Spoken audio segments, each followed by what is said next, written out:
Hello दोस्तों, मेरा नाम है विकास यादव और आप देख रहे हैं अचीव पॉइंट यूट्यूब चैनल।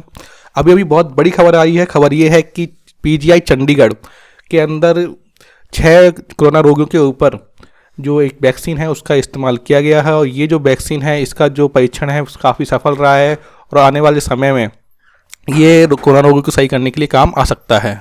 तो आइए देखते हैं पूरी खबर। भारत में वैक्सीन का सफल परीक्षण, पीजीआई चंडीगढ़ में सफल परीक्षण।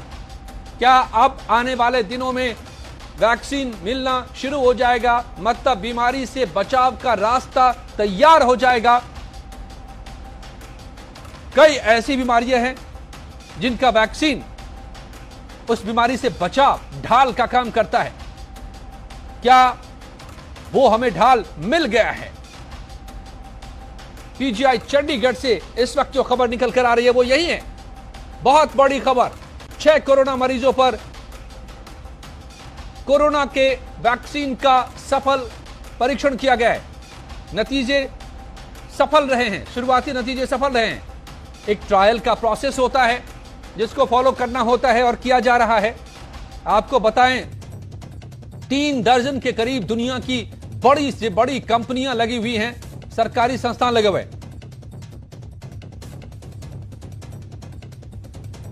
और भारत में भी कई संस्थान इसकी खोज में, वैक्सीन बनाने की खोज में लगे हुए थे, लेकिन ये पहली सफलता मिलती दिखाई दे रही है पीजीआई चंडीगढ़ को।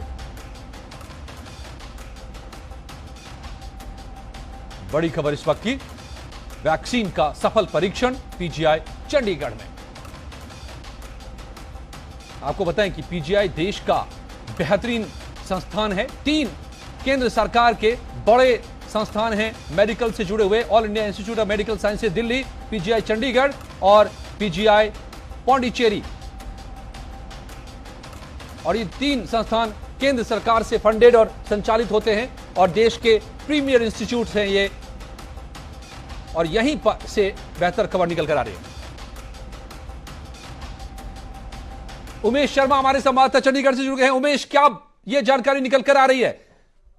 जी देखिए, बड़ी एक राहत की खबर कहें, बड़ी एक सुकून की खबर कहें कि पीजीआई चंडीगढ़ से निकलकर जो आई है, क्योंकि कुछ दिन पहले जब देश के 3 बड़े अस्पतालों को एमडब्ल्यू वैक्सीन के ट्रायल का जिम्मा सौंपा गया था, एम्स दिल्ली, एम्स भोपाल और पीजीआई चंडीगढ़, तो पीजीआई चंडीगढ़ से जो खबर निकल कर आई वो ये निकल कर आ रही है कि 6 मरीजों पर इसका ट्रायल हुआ और उसके जो परिणाम, यानी कि जो राहत की बात है कि उन मरीजों पर इसका असर देखने को मिल रहा है।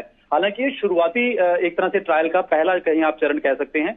शुरुआती जो उनको संकेत मिले पीजीआई को वो बहुत अच्छे, और यानी कि आगे इस ट्रायल को बढ़ाने के लिए कहा जाता है कि अगर शुरुआती संकेत अच्छे हों तो आगे भी ट्रायल इसका चलेगा। तो अभी 6 मरीज, हमारे पास ये पुख्ता जानकारी है कि 6 मरीजों पर यह ट्रायल किया गया और उनको अच्छा एक पीजीआई को इसमें संकेत मिला है आगे बढ़ने के लिए। और इसमें एक बात और ऐड मैं करना चाहूंगा कि ये, क्योंकि जो वैक्सीन है ये बेसिकली इम्यून बूस्टर है और क्रिटिकल पेशेंट को दी जाती है, क्योंकि वायरस से अगर आप लड़ेंगे तो इम्यून को बूस्ट करना है। तो ये शुरुआती जो हमें जानकारी मिली कि 6 मरीजों पर इसका भी ट्रायल किया गया और नतीजे जो है वो सकारात्मक रहे हैं। जी, तो क्या आगे इसका रास्ता क्या है?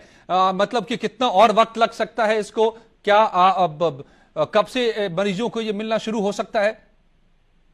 जी देखिए, क्योंकि अभी जब ये ट्रायल शुरू हुआ और खासकर क्योंकि पेशेंट की इसमें कंसेंट से ही होती है, अगर पेशेंट कंसेंट देने की हालत में नहीं होता तो उसके अटेंडेंट से ये कंसेंट ली जाती है, यानी कि उनसे ये अनुमति ली जाती है। तो फिलहाल जिन 6 मरीजों को पर ये किया गया है, अब आगे किस तरह से बढ़ा जाएगा, क्योंकि आगे जब पहली संकेत आपको अच्छा मिला तो नेचुरली इस चीज को आगे वो कंसिडर करेगा। मुझे लगता है कुछ दिनों तक शायद पीजीआई ऑफिशियल ही सरकार की उसकी जानकारी में आकर अगर इसे बड़ी घोषणा भी करना चाहें तो वो कर सकते हैं, लेकिन अभी इसका शुरुआती चरण है। तो आगे पीजीआई मुझे लगता है अभी और इस पर ट्रायल पर काम करेगा और कुछ और मरीजों को देगा, और जैसे जैसे उनको परिणाम मिलते जाएंगे शायद एक डाटा इकट्ठा करके शायद तब वो एक ऑफिशियली इस पर आगे बात करेंगे। एक पूरा प्रोटोकॉल होता है किसी भी वैक्सीन को, पहली बार परीक्षण का पूरा प्रोटोकॉल होता है और उन कई चरणों से गुजरना होता है और उसके बाद ही उसे आमतौर पर इस्तेमाल के लिए बाजार में उपलब्ध कराया जाता है। तो ये देखना होगा कि उस प्रोटोकॉल में कब, कहां से निकल कर ये कब तक आ पाता है सामने। लेकिन इस वक्त शुरुआती नतीजे सकारात्मक है।